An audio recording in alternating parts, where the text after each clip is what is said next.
बिहार में चुनाव से पहले हर पार्टी पूरा जोर लगा रही है। खुद को दूसरे के आगे दिखाने के लिए खूब कीचड़ भी उछाले जा रहे हैं। मर्यादा की सीमाएं हर दिन लांघी जा रही हैं।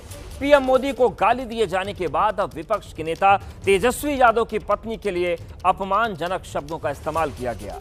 बात सिर्फ इतनी नहीं है, अब बात धृतराष्ट्र से लेकर ऊंट तक पहुंच चुकी है।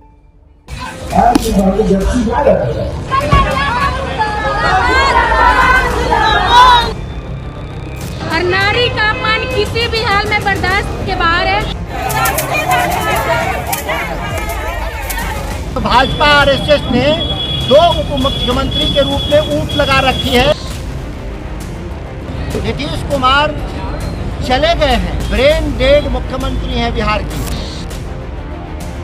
धृतराष्ट्र के रूप में अपने पुत्र मोह में बिहार में उन्माद पैदा कर बिहार को बर्बाद करने का खेल अब बिहारी उनका नहीं सुनेगा।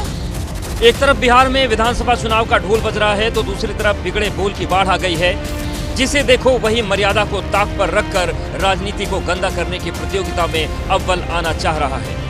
चेहरे बहुत हैं, लेकिन शुरुआत करते हैं राजवल्लभ प्रसाद यादव से, जिन्होंने तेजस्वी यादव की पत्नी राजश्री पर विवादित टिप्पणी की है। जात पात खाली वोट को नहीं करता है, वो यादव जी के मोदी के पीछे कल्याण होता नहीं है। की जरूरत पड़ेगी हरियाणा पंजाब से राजवल्लभ यादव की इस बयान के बाद नवादा की सड़कों पर आरजेडी की महिला कार्यकर्ता सड़क पर उतर आईं और राजवल्लभ का पुतला जला दिया। घटिया पब्लिसिटी के लिए इस तरह नारी का अपमान अशोभनीय है, अमानवीय है। इसकी जितनी भी निंदा की जाए वो कम है। आरजेडी के पूर्व विधायक होकर आरजेडी को ही गाली देना ये आपको पच नहीं रहा होगा, तो जरा राजवल्लभ यादव के बारे में भी जान लीजिए। कभी ये राबड़ी राज में मंत्री हुआ करते थे। इनकी पत्नी विभा देवी अभी आरजेडी की विधायक हैं और हाल ही में गया में प्रधानमंत्री मोदी के मंच पर इन्हें देखा गया था। 2024 लोकसभा चुनाव में इन्होंने अपने भाई को नवादा से लड़वाया था और आरजेडी का वोट भी काटा था। अब तो आप समझ ही गए होंगे कि राजनीतिक लालसा में राजवल्लभ ने उसी पार्टी के नेता के लिए आपत्तिजनक टिप्पणी कर दी जिसने कभी उन्हें मान सम्मान दिया था। इतना ही नहीं, थोड़ा पीछे जाएं तो ये भी पता चलता है कि राजवल्लभ यादव 2018 में रेप केस में दोषी पाए गए थे और जेल की सजा काट चुके हैं। अब राजवल्लभ के बयान पर आरजेडी और कांग्रेस हमलावर हैं।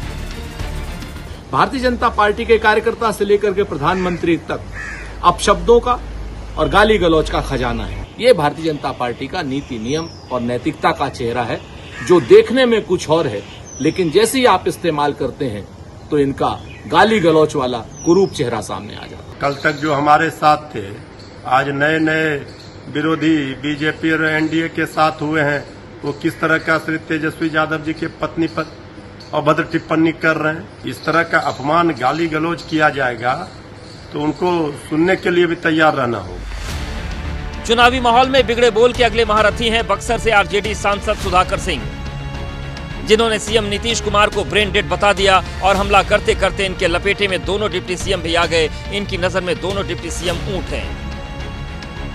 नीतीश कुमार चले गए हैं, ब्रेन डेड मुख्यमंत्री हैं बिहार की। अधिकारी भी अपने मर्जी से चिट्ठी निकालते हैं। इस तरह के लगे हुए लोग हैं। जब हाथी पागल हो जाती है तो ऊंट लगाए जाते हैं, 2 ऊंट।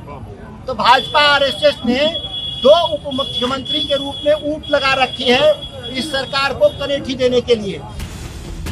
सीएम और डिप्टी सीएम को लेकर सुधाकर सिंह ने जो कहा, उसको लेकर अब पक्ष विपक्ष में वार पलटवार हो रहा है।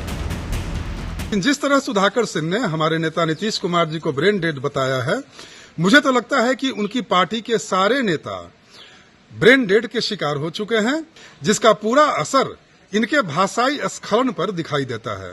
राजद के संस्कार में ही गुंडागर्दी है।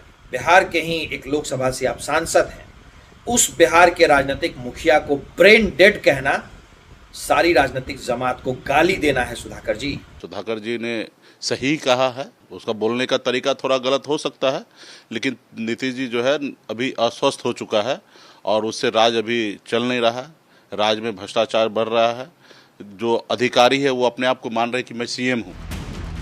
बात डिप्टी सीएम की चली है तो डिप्टी सीएम विजय सिन्हा का बयान भी सुन लेना चाहिए। विजय सिन्हा को लालू में धृतराष्ट्र नजर आ रहे हैं। क्यों नजर आ रहे हैं, वजह भी सुन लीजिए। भारतीय जनता पार्टी का नीति नियम और नैतिकता का चेहरा है। जो देखने में कुछ और है, लेकिन जैसे ही आप इस्तेमाल करते हैं तो इनका गाली गलौज वाला कुरूप चेहरा सामने आ जाता है। चुनावी धृतराष्ट्र के रूप में अपने पुत्र मोह में फिर से बिहार में उन्माद पैदा कर सामाजिक सौहार्द तोड़ करके बिहार को बर्बाद करने का खेल अब बिहारी उनका नहीं सुनेगा। चुनावी माहौल में आरोप प्रत्यारोप तो चलते रहते हैं, कुछ तीखे बयान भी सुनाई देते हैं, लेकिन भाषा की मर्यादा को लांघना कहीं से भी जायज नहीं ठहराया जा सकता है।